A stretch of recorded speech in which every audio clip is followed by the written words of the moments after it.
नमस्कार दोस्तों, मैं हूं राजेंद्र करनाल। आज हम एक ऐसे विषय पर बात करेंगे ज्योतिषचार्य से कि वास्तुशास्त्र क्या होती है। होगी आज हमारी सीधी नोक झोंक। जानने का प्रयास करेंगे क्या कहना चाहते हैं ज्योतिषचार्य, क्या है ज्योतिष में वास्तुशास्त्र का महत्व। चलते हैं और बातचीत करने का प्रयास करते हैं। सीधे चलते हैं ज्योतिषचार्य के पास। ज्योतिषाचार्य जी नमस्कार। सर्वेभ्यो नमो नमः। राजेंद्र कुमार जी, आपका और आपकी पूरी टीम का धन्यवाद। ज्योतिषाचार्य जी, सबसे पहले तो मेरा सीधा सवाल है कि वास्तुशास्त्र क्या होता है, थोड़ा उस पर प्रकाश डालें। देखिए, वास्तुशास्त्र जो है, वास्तु का अर्थ है बसने योग्य या वास करने योग्य। ऐसा ज्ञान, ऐसी विद्या एक अत्यंत विस्तृत एवं गूढ़ विज्ञान है वास्तुशास्त्र। वास्तु के द्वारा हम अपने घरों में हर एक चीज में इसका एक ही सिद्धांत है। वास्तु का जो भी है एक ही सिद्धांत है, पंचभूत सिद्धांत। तो पंचभूत में अग्नि, पृथ्वी, वायु, जल और आकाश जी। इनको देखते हुए जो वास करने योग्य स्थान बनाया जाता है, अर्थात घर बनाए जाते हैं, मकान बनाए जाते हैं, दुकान बनाए जाते हैं या अन्य स्थान बनाए जाते हैं। जो वास्तु के सिद्धांत को रख करके जब ये चीजें बनाई जाती हैं तो इसमें बीमारियां या अन्य चीजें कम से कम आती है। पंचभूत जहां पर ये पांचों चीजें हैं, अग्नि, पृथ्वी, वायु, जल जी। और आकाश, यदि ये पांच तत्व, हमारा शरीर भी पांच तत्व से बना है जी। यदि किसी भी घर में इन पांच तत्व की कमी लग जाती है तो ये समझ लीजिएगा कि वो इंसान बीमार हो जाता है, जिस तरीके से शरीर के अंदर लगी। तो ऐसा वास बनाने के लिए, ऐसा निवास स्थान बनाने के लिए जो सिद्धांत प्रयोग किए गए हैं उनको वास्तु शास्त्र के अनुसार किए जाते हैं। इसका सिद्धांत हमने आपको बताया। ये कहां से आया? सबसे बड़ा प्रश्न आपका हो सकता है, दुनिया का, आपके दर्शकों का, सबका हो सकता है कि ये आया कहां से। जी। हमारे चार वेद हैं, ऋग्वेद, सामवेद, अथर्ववेद और यजुर्वेद। जी। सबसे पहले जो हमारा सबसे प्राचीन वास्तु के का जो जिक्र किया गया है, वास्तु के सिद्धांतों को किया है, हमारा सबसे प्राचीन वेद है ऋग्वेद। उसके बाद अथर्ववेद से इनके चार उपवेद भी हैं। जी। अथर्ववेद का उपवेद है स्थापत्य वेद। स्थापत्य वेद को ही वास्तु शास्त्र कहते हैं। जो भी उसके अंदर नियम और उसके सिद्धांत को लेकर के, क्योंकि हमारा सबसे प्राचीन ग्रंथ, हिंदुओं का सबसे प्राचीन ग्रंथ वेद ही हैं। चारों वेदों के अनुसार ही हमें चलना है, हमें जीना है। तो वही चीज उसमें से उसका उपवेद, अथर्ववेद का उपवेद लेकर के हम स्थापत्य वेद करते हैं।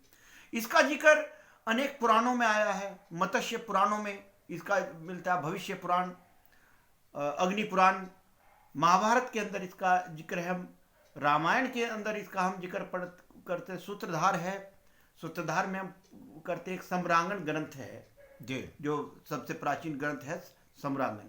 सम्रांगण के अंदर भी हम वास्तु का पाठ पढ़ते हैं। वास्तुशास्त्र की परिभाषा क्या है? वास्तु का मतलब है बसने योग्य।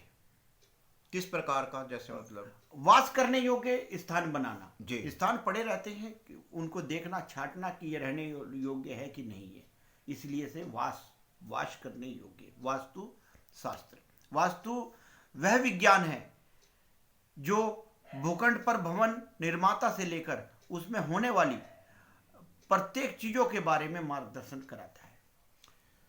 एक आम आदमी के जीवन पर और उसकी कुंडली पर क्या प्रभाव पड़ता है और मकान पर क्या प्रभाव पड़ता है? एक आदमी ने कोई मकान खरीदा, उसकी जन्म कुंडली पर और उसके मकान पर क्या प्रभाव पड़ता है, किस तरीके का प्रभाव पड़ता है? देखिए, ज्योतिष, वास्तु जो है ज्योतिष का एक अभिन्न अंग है,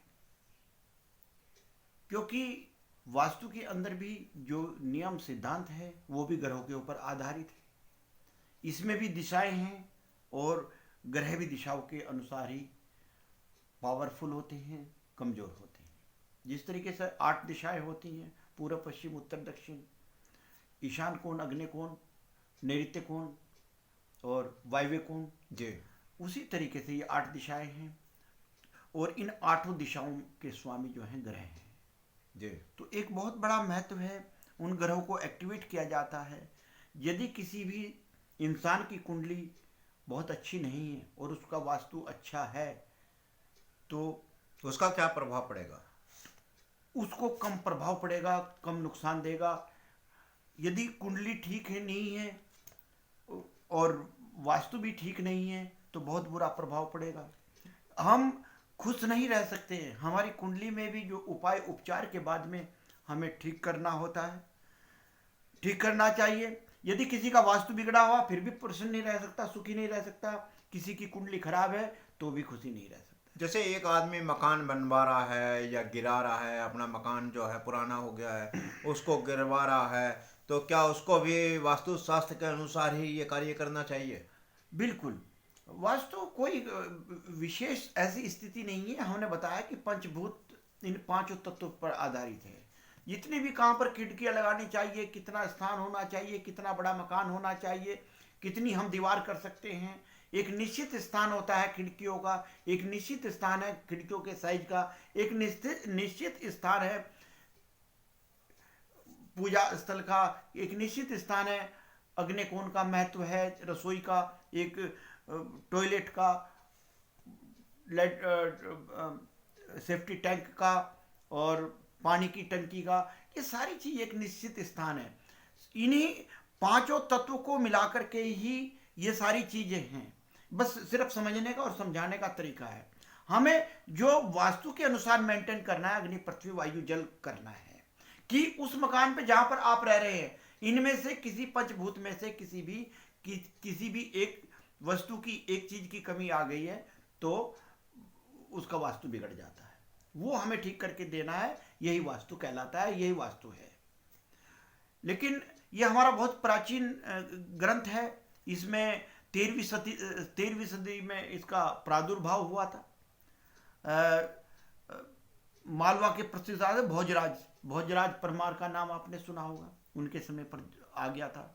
और लेकिन इसके बाद मुगल शासन काल में ये कुछ डूबा और अंग्रेजों के आते आते अंग्रेजी टाइम में, इंग्लिश टाइम में इसको ढोंग समझा जाने लगा, क्योंकि सभ्यता पूरी की पूरी जैसे शनि का भी कोई मकान पर या आदमी के जीवन पर प्रभाव पड़ता है वास्तु शास्त्र के अनुसार। शनि की दिशा है। शनि वो दिशा कमजोर होगी तो शनि कमजोर होगा तो वो दिशा कमजोर हो जाएगी। तो उसका मकान पर किस तरीके का प्रभाव पड़ता है? सब मकानों पर अलग अलग प्रभाव पड़ता है। कोई भी ग्रह का एक रोजगार से संबंधित है या किसी चीज का? रोजगार का, हर एक चीज का। देखिए वास्तु दोष कहते हैं, जो वास्तु दोष जी, दो प्रकार के वास्तु दोष होते हैं जी। एक तो दृश्य वास्तु दोष जो हमें दिखाई देता है कि हमारी लैट्रिन गलत स्थान पे बन गई, हमारा बाथरूम गलत स्थान पे बन गया, हमारी रसोई गलत स्थान पे बनी हुई है, हमारे मकान में जो खिड़कियां हैं वो गलत स्थान पे लगी हुई हैं, या हमारा मकान चकोर नहीं है, हमारा प्लाट चकोर नहीं है। तो ये सारी चीज तो हमें दिखाई देती है, इसको तो हम देख करके ठीक कर सकते हैं। लेकिन कुछ वास्तु दोष होते हैं आदर्श वास्तु, जिसको भूत प्रेत का साया भी बोल देते हैं जी। घरों में लेट करके घू घू की आवाज, सू सू की आवाज, अलग अलग आवाजें आना, लेट करके मुखिया को जो मकान में रहता है उसको इस परेशान करना। तो ये आदर्श वास्तु है, ये भी बहुत खतरनाक होता है। इसको बिल्कुल ठीक करा लेना चाहिए। ये मकान बनाने से पहले ही भूमि कैसी होगी, भूमि का कैसे, मिट्टी की प्रकार, ये सभी कुछ जो है ज्योतिष के अंदर कराए जाते हैं। ऐसा कैसे मालूम हो कि किसी आदमी को कि हमारे वास्तु शास्त्र के अंदर जो है हमारे घर में, मकान में, संपत्ति में जो वास्तु शास्त्र का दोष चला है, किस तरीके से मालूमात होती है? देखिए एक विद्वान आदमी उसी चीज की हम पढ़ाई कराते हैं कि उसके मकान में आदर्श वास्तु है या ओपन दृश्य दिखने वाला वास्तु है जी। उसी का इलाज करा दिया जाता है। उसी का ही जहाँ पर किसी भी तत्व की कमी लग रही है पंच तत्व में से, उसकी पूर्ति करा करके उसे पूरा जो नियमों के ऊपर बना करके एक ठीक कर दिया जाता है। तो ठीक चलता है, सब कुछ सही चलता है फिर जा करके। कितने समय के बाद में वास्तुशास्त्र के बारे में जानकारी लेते रहना चाहिए कि हमारे कितने वर्षों के बाद में वास्तुशास्त्र के प्रति जानकारी लेते रहना चाहिए? देखिए, वास्तु का तो जिस समय मकान बना रहे हैं उसी समय वास्तु का वो चेक करके बनाया जाता है। कुंडली बार बार दिखानी चाहिए, लेकिन वास्तु को तो सिर्फ एक बार ही कराना हाँ, चाहिए। जब नक्शा बनवा रहे हो तो वास्तु के अनुसार नक्शा बनवाना चाहिए। जैसे बहुत सारे लोगों के त्रिकोणीय मकान होते हैं और घर बनते हैं, तो ऐसे में क्या उसका भी कोई प्रभाव पड़ता है? त्रिकोणा मकान बनवाना चाहिए या नहीं बनवाना चाहिए? क्या उसका भी कोई प्रभाव पड़ता है? त्रिकोण, षटकोण, ये मकाने अशुभ होते हैं। ये पूरी क्लास में ही हम बता सकते हैं कि कौन सा कितना दुखी करेगा। सबसे शुभ मकान जो होते हैं वो चकोर मकान, चकोर क्षेत्रफल वाले, जो जिसको चतुर्भुज बोलते हैं। नहीं, चतुर्भुज, हाँ, जिसकी चारों भुजाएं बराबर होए, उसका जो आयताकार और वर्गाकार जो है, ये मकान सबसे शुभ होते हैं। ऐसे प्लाट को लेकर के, ऐसे प्लाटों को में लेकर के मकान बनाने चाहिए। लेकिन कई जगह आपने देखा है कि बहुत सारों के पास में जो मकान होते हैं वो त्रिभुजे बने होते हैं, तो ऐसे में क्या उनके वास्तुशास्त्र का बहुत ज्यादा प्रभाव पड़ता है? बिल्कुल उनके ऊपर प्रभाव पड़ता है। उसमें रहने वाले इंसान को आप देखेंगे, कुछ मकान ऐसे होते हैं नए बन गए जिनका ब्रह्म स्थान। क्लास में हम कराते हैं इस चीज को।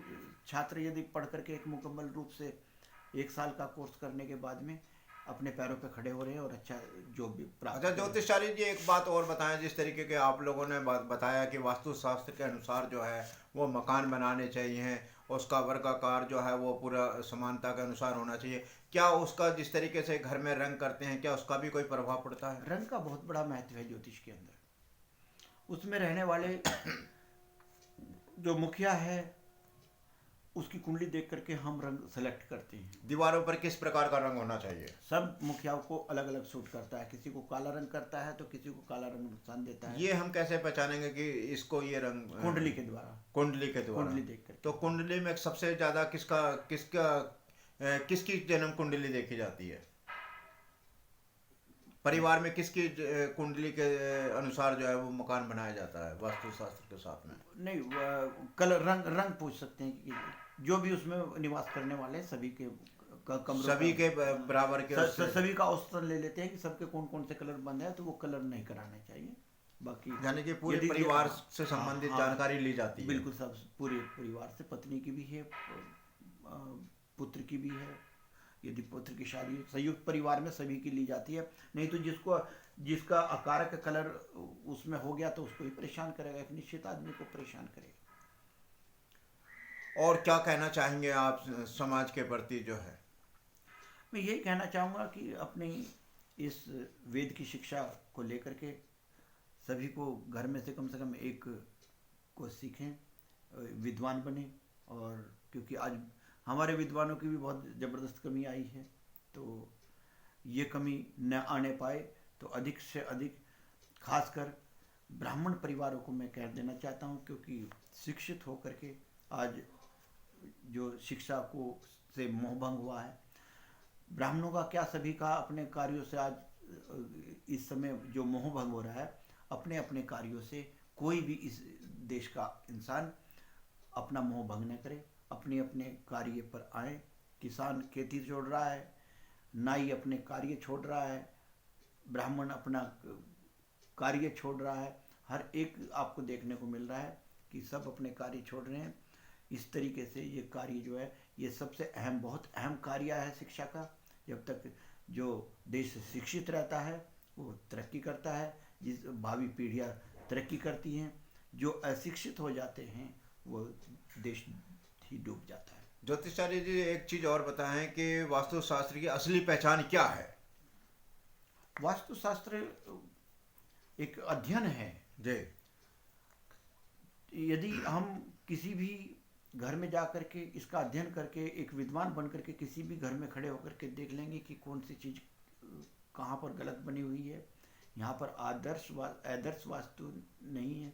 मिट्टी का देख करके, मिट्टी का कलर देख करके, मिट्टी को सूंघ करके बता सकते हैं, यदि आप स्टडी करेंगे, अध्ययन करेंगे वास्तुशास्त्र में, कि यहाँ की मिट्टी ये वास करने योग्य जमीन है कि नहीं है। एक अच्छा घर बनाने के लिए, एक अच्छा वास्तुशास्त्र जीवन चलाने के लिए हमें किस ज्योतिष के पास जाना चाहिए, किसके पास जाना चाहिए कि हमें जो है उसका रिजल्ट जो है वो सही तरीके से मिले? आजकल पढ़े लिखे विद्वान ज्योतिष हैं, ऐसा नहीं है कि नहीं है, लेकिन कम सभी ज्योतिष तो ये कहते हैं कि जी आप मेरे पास आओगे तो ये वास्तुशास्त्र का दोष आपसे हट जाएगा, दूसरा भी कह रहा है कि हट जाएगा। एक कैसे पहचान होगी, एक असली जो वास्तुशास्त्र का ज्ञाता है उसकी क्या पहचान है जिससे आप बिल्कुल सही रास्ते पर पहुंचे? जो देखो, धोखा तो हर चीज में है। जो अनगढ़ बयानबाजी करता है, अनगढ़ ढोंग टाइप बताता है, ऐसे इंसान को हम पहचान सकते हैं। ऐसा नहीं है कि डिग्री देख लीजिएगा उसकी कि उसने क्या डिग्री की है, किस विश्वविद्यालय से। लेकिन आप किसी के पास वास्तुशास्त्र के पास जा रहे हैं, वो तो ये कहेगा कि आप मेरे से कुछ दिखाने आए हैं या मेरे से कुछ पूछने आए हैं। यहाँ पर भी तो एक सवाल खड़ा होता नहीं, है। प्रमाण ले सकते हैं, प्रमाण पूछ सकते हैं, क्यों नहीं पूछ सकते हैं? प्रमाण इंटरव्यू ले सकते हैं। कुछ चीजें तो नॉर्मल सी बात है कि वास्तु के लिए, और वास्तु एक थोड़ा ही है, दो की सलाह ले लीजिएगा। यदि आप सक्षम हैं तो दो की सलाह ले सकते हैं, दो वास्तु शास्त्र के।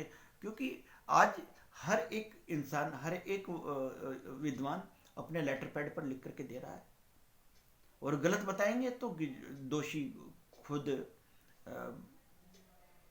आचार्य होगा। जो वास्तुशास्त्र के लिए भी अध्ययन करना पड़ता है क्या? बहुत अध्ययन है, बताया स्थापत्य जो वेद है उसका अध्ययन ही वास्तुशास्त्र है। शुक्रिया, धन्यवाद। मैं राजेंद्र करनाल, समाचार दर्पण न्यूज चैनल से आप सभी दर्शकों का सादर नमस्कार, प्रणाम, जय हिंद, जय भारत, धन्यवाद, नमस्कार।